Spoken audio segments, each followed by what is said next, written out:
그래서 지금 이런 업사이클 관련 용어와 개념들도 함께 알아봤고, 이제는 우리가 업사이클 소재 발굴과 활용에 대해서 좀 말씀을 드리려고 하는데요.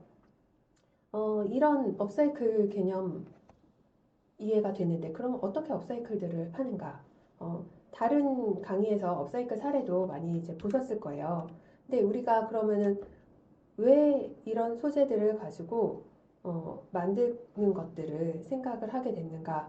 어, 보면은 사실 우리가 의식주 개념으로 업사이클을 우리가 버려진 것들을 활용하는 그런 방법으로 소개를 하기도 하는데, 사실 우리가 아침에 눈을 떠서 어, 씻고 먹고 일을 하고 잠들기까지 쓰는 모든 것들에는 어떤 그런 자원을 자연에서 채취를 하고 그 자원을 가지고 생산, 제조, 유통을 하는 과정들을 거칩니다. 그리고 그 유통을 하고 이제 소비자들이 소비를 하고 그리고 폐기를 하고 이게 폐기물이 돼서 쓰레기로 매립 소각하는 이 모든 과정에서 이렇게 운송이라든지 그리고 에너지를 쓰기 때문에 탄소 배출이 됩니다. 그래서 이러한 모든 과정에서 우리는 탄소 배출을 하고 있는데 어떻게 우리는 탄소를 기후위기 시대에 좀 줄일 수 있을까?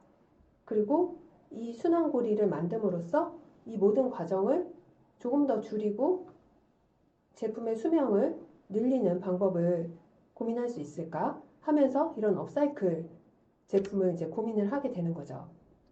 그래서 사실 이런 생각으로 우리가 어떤 업사이클 제품을 만들어 볼 수 있을까? 무엇으로 업사이클 제품을 만들 수 있을까?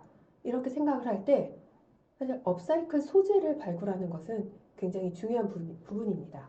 그래서 사실 우리가 업사이클의 관점으로 버려지는 모든 것들을 다시 보기 시작하면 사실 이거는 굉장히 좋은 소재가 될 수 있는데 하고 다시 보이는 것들이 많이 있어요. 어, 그런 소재들이 굉장히 많이 있지만 사실 이것도 활용을 할 수 있어 싶은 것들이 지금 실제로 업사이클 소재로 활용이 되고 거래가 되고 있습니다. 지금 보시는 화면은 서울 세화령 플라자의 소재은행에 거래가 되고 있는 소재의 한 화면입니다.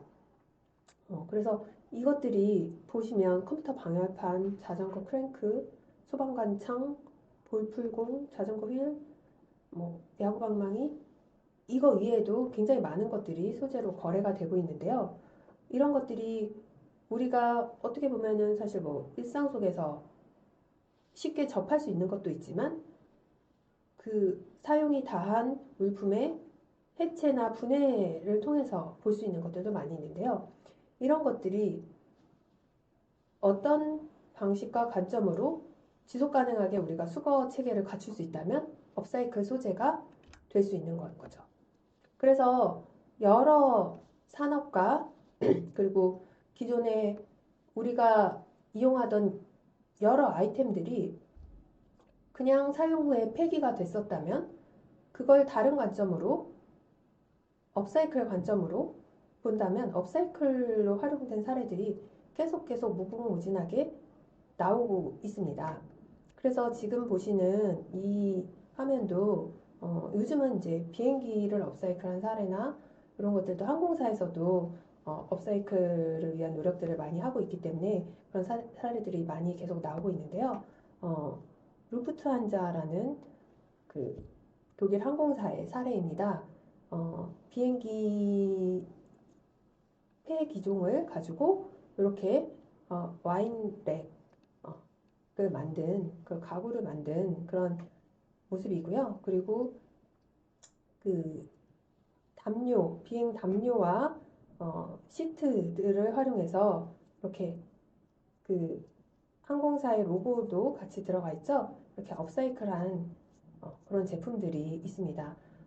국내 항공사에서도 이런 어, 사례들은 많이 계속 나오고 있고요. 항공사 유니폼을 가지고 업사이클한 사례, 그리고 그 폐 기종을 가지고 음, 캐리어 네임택을 만든 사례 이런 것들도 계속 나오고 있죠. 그래서 이전에는 사용이 수명이 다하면 폐기되거나 그냥 리사이클만 했다면 이렇게 가치를 높인 업사이클도 다른 관점으로 우리가 계속 더 발굴해 나갈 수 있다라는 겁니다. 그래서 각 분야의 산업과 연계해서 자원순환을 실천하는 이런 소재 발굴이 앞으로 계속 굉장히 중요한 부분이 될 텐데요. 이런 업사이클들은 그럼 실제로 유통이 되고 있는지, 그리고 뭐 매장에서 요즘 조금씩 더 많은 업사이클 제품들을 보신 분들도 있을 텐데, 아직은 사실 쉽게 접하지 못한 부분들도 있을 거예요. 하지만 기업의 홍보 상품으로서 업사이클 제품이 유통되고 연계가 되는 그러한 사례들이 굉장히 많이 나오고 있고요. 그리고 순환자원과 연계해서 재활용 기술을 개발해서 이게 업사이클 상품으로 발전이 되는 그런 상황들도 많이 있습니다. 그래서 이런 것들이 크게 업사이클의 제품을 조금 제가 분류를 해봤어요. 그렇게 보면 여러 업사이클 소재들이 있지만 크게 봤을 때 어떤 제품의 포장재나 홍보물을 활용한 업사이클이 하나가 있고요. 또 1차 활용이 끝난 제품의 해체를 통해서 그 소재를 활용한 업사이클이 있습니다. 그리고 또 1차 상품 브랜드의 굿즈 상품이나 홍보 역할로 업사이클이 연계가 되기도 하고요.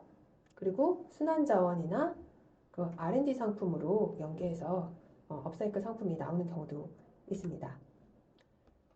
그래서 이러한 업사이클 다양한 제품들이 어떤 산업의 모습으로 조금씩 발전을 해나가고 있는 상황인데요. 아직 업사이클 산업이 규모는 아직은 좀 작지만 어떤 산업 분야에서 지금 볼 수 있냐면 이런 제품으로 주로 이게 소개가 되는 경우들이 많이 있지만 사실 이 산업의 규모가 점점점 커지면서 이 제품을 업사이클 제품을 만들기 위해 그 앞전에 굉장히 소재가 중요하다고 말씀드렸잖아요. 그래서 소재 발굴과 수거 시스템을 구축하는 그리고 그 소재를 연구 개발하는 그런 분야의 소재 분야의 사업들이 지금 계속 성장을 조금씩 하고 있습니다. 그리고 제품을 만들 때도 단순히 그 소재만을 활용하는 것이 아니라 그 소재에 적합한 디자인과 상품을 연구 개발하는 것, 그리고 그 제품을 이 제품의 특장점을 잘 알리면서 홍보도 하고 그런 판로와 유통 체계를 구축하는 것, 이런 것들이 이제 필요하고요. 그리고 이 업사이클이 알고 계신 분들도 많이 늘어나고 있긴 하지만 아직도 사실 일상에서 접하기 어려운 부분들이 많이 있어요. 그래서 업사이클을 교육으로서 그리고 우리가 자원순환 문화를 더 어릴 때부터 학교에서 그리고 지역의 문화센터나 우리 일상에서 조금 더 가깝게 체험하고 느껴볼 수 있도록 교육 콘텐츠를 개발하고 DIY 키트를 개발하고 그리고 이렇게 교육을 함께 하실 수 있는 분들을 양성하는 그런 부분에서 그런 업사이클 교육 산업들이 나타나고 있고요. 그리고 또 이런 문화를 확산시킬 때 이 교육과 함께해서 그런 캠페인 활동, 대규모의 많은 사람들이 함께 알 수 있게 제로웨이스트 행사나 그런 매장, 그리고 플라스틱 업택 활동, 그리고 플로깅, 그런 활동들이 어떤 문화적인 차원과 캠페인 활동으로 함께 연결되고 있기도 합니다. 그래서 이러한 소재와 업사이클 산업에 대한 부분들을 이제 말씀을 드렸다면 이번에는 전 세계적인 흐름인 우리 이 기후위기 시대에 이 기후위기를 대응하기 위한 순환사회를 구축해야 된다라는 전 세계적인 공동의 목표를 우리가 지금은 갖고 있잖아요. 그래서 이 흐름 속에서 업사이클이 함께 소개가 되어지고 활동이 이루어지는 경우가 많이 있기 때문에 이와 관련된 우리가 알고 있어야 될 개념들에 대해서 또 좀 말씀을 드리려고 합니다. 일단 기후변화, 이제는 모두가 공감을 하고 기후변화를 부정하는 상황은 이제는 없는 것 같아요. 하지만 다 불과 몇 년 전까지만 해도 기후변화는 원래 예전부터 계속 있어 왔던 것이다. 그러니까 기후변화라는 것이 그러니까 날씨의 변화처럼 그렇게 인식을 하시는 분들도 있었는데요. 날씨와 기후는 사실 이제 다른 개념이거든요. 날씨는 그날의 그 날의 예, 단기적인 그런 날씨의 변화라고 한다면 기후는 수십 년 또는 그 이상 지속되는 통계적으로 중요한 기후의 변동을 얘기를 하는 것이기 때문에 이 기후 변화의 폭을 이제는 우리가 피부로 모두가 다 느끼는 상황들 속에서 우리가 이런 고민을 함께 하게 됐지만 이 기후 변화가 분명하게 시작이 된 것은 바로 산업혁명 이후라는 것이죠. 산업혁명 이후에는 계절마다 시기마다 기후의 변화들은 있어 왔지만 이렇게 급격하게 온도가 상승하기 시작한 것은 20세기 이후 산업혁명 이후에 지속적으로 급속한 온도가 지구의 온도가 올라가는 변화가 지속해서 나타나고 있다라는 그래서 우리가 지구의 온도를 낮춰야 한다는 그런 공동의 목표 속에서 전 세계가 함께 노력하자라는 그런 목표들이 나옵니다. 그 대표적인 게 Sustainable Development Goal, 지속가능 발전 목표인데요. 그래서 이 지속가능 발전 목표 Sustainable Development Goal의 약자를 줄여서 SDGs라고 하죠. 그래서 이 SDGs 개념이 우리가 이런 업사이클 문화를 얘기할 때 또 함께 같이 알아야 될 개념인데요. 이 SDGs는 2016년도부터 2030년도까지 유엔에서 전 세계가 함께 이 17가지의 목표를 공동으로 노력을 해야 된다라고 정한 부분입니다. 사실 이 SDGs 이전에, 그러니까 2016년 이전에는 MDGs라는 세계의 공동 목표가 있었어요. 그때는 세계의 기아를 반으로 줄이자라는 게 MDGs의 주된 내용이었습니다. 하지만 2016년 이후부터는 우리가 그 세계 기아 말고도 함께 노력해야 될 것이 그리고 연결된 그런 사항들이 굉장히 더 많이 세부적인 목표로 나뉘게 된 거죠. 그래서 이 17개의 목표는 그런 인간과 사회적인 측면뿐만이 아니라 환경적인 그리고 지속 가능성 그리고 경제적 번영 이런 모든 부분을 같이 고려한 17개의 목표 안에 이제 세부 목표가 함께 들어가는 건데요. 사실 이 17개의 큰 목표 안에서도 환경적인 부분과 연결된 부분이 굉장히 많이 늘었습니다. 바로 이런 것들인데요. 지금 앞에 보시면은 식수, 위생시설 접근, 지속가능한 관리 확립 이런 것들부터 해서 에너지 문제, 그리고 기후위기 문제, 지속가능한 소비 및 생산 패턴 확립 이런 것들이 다 이제 환경과 자연과 관련된 그런 세부 목표입니다. 그래서 이 SDGs의 세부 목표들 중에서 이런 환경적인 부분에 공감을 하고 이거를 알리는 역할을 하는 이런 셀럽들도 우리가 볼 수 있는데요. 이 SDGs를 유엔에서 정한 우리가 세계적으로 함께 모든 전 세계가 함께 노력해야 될 목표라고 한다면 ESG 경영 요즘에 많이 들어보셨을 거예요. ESG 경영은 기업들이 노력해야 될 어떤 그런 목표라고 볼 수 있는데요. ESG라는 이 용어가 이거 역시 약자입니다. E는 바로 이제 환경, 그리고 S는 사회, 그리고 G는 지배구조, 거버넌스의 약자로 해서 ESG, 이 환경과 지배구조를 약자 앞에를 하나씩 따서 ESG 경영, ESG 경영 이렇게 부르게 되는데요. 기업이 환경을 보호하고 사회적 가치를 중요하게 여기고 그리고 투명하고 윤리적인 지배구조 개선을 실천해야 지속 가능한 성장이 가능하다라는 그런 의미를 담고 있습니다.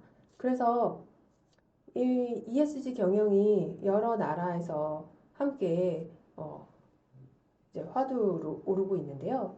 미국에서는 2050년까지 탄소 배출량 제로를 목표로 두고 그린 에너지 관련 인프라 투자를 늘리겠다고 밝힌 바 있고 EU도 탄소 국경세를 도입하겠다는 그런 목표를 내놓았습니다.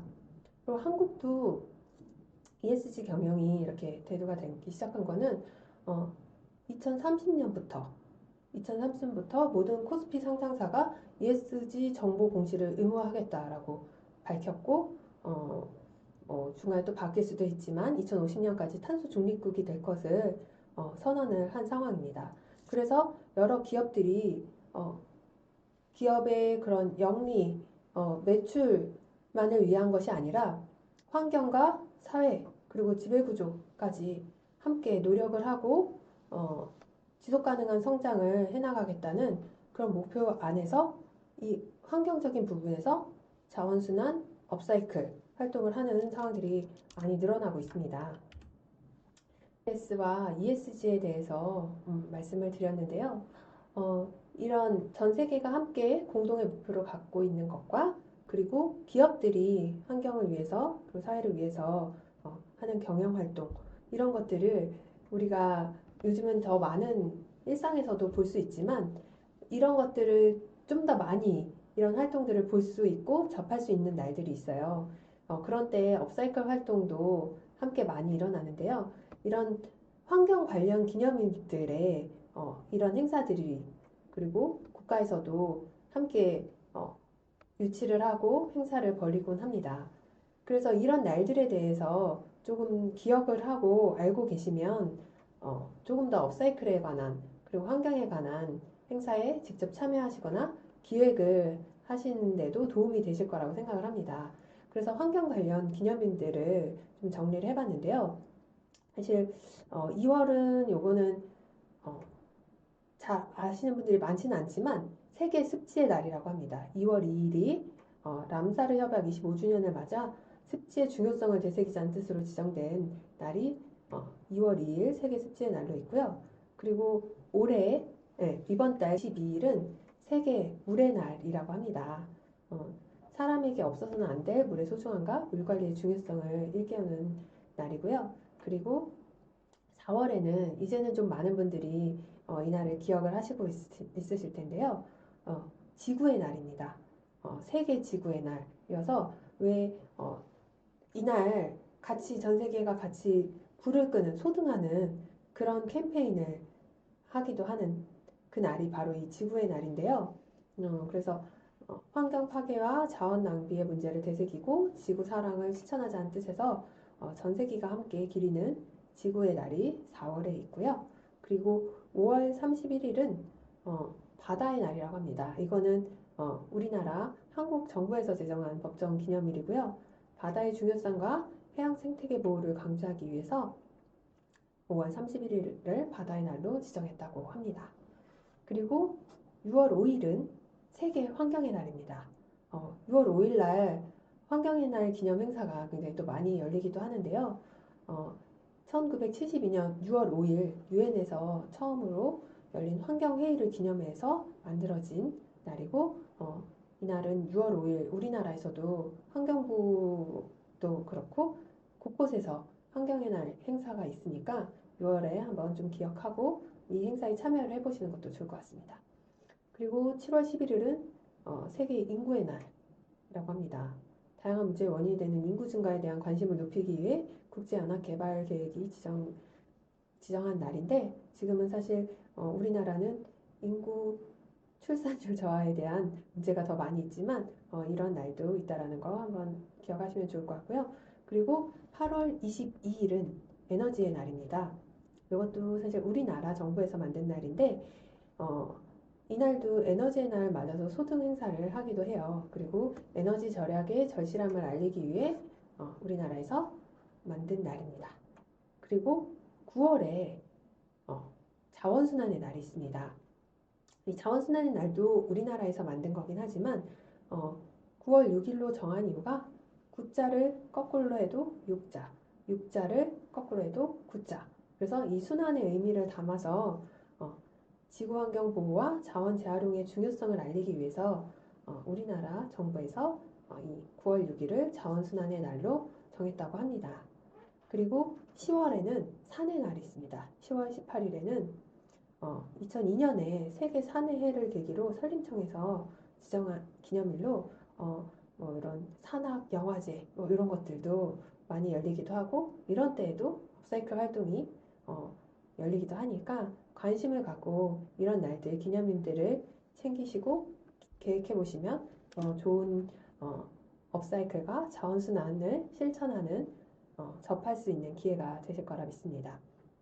이상으로 업사이클과 관련된 여러 가지 개념과 그리고 업사이클 활동들이 일어나는 여러 가지 행사, 날 이런 것들까지 짚어봤는데요.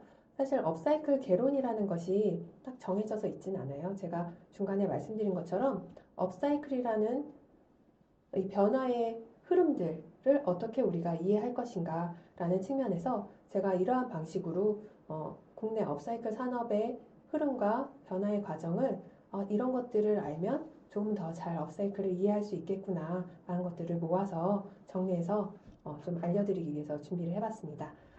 그러면은 이렇게 강의를 마치겠고요. 이런 것들을 기억해서 다양한 업사이클 활동에서 더 많은 분들이 함께 동참을 하시길 기대를 하겠습니다. 네, 감사합니다.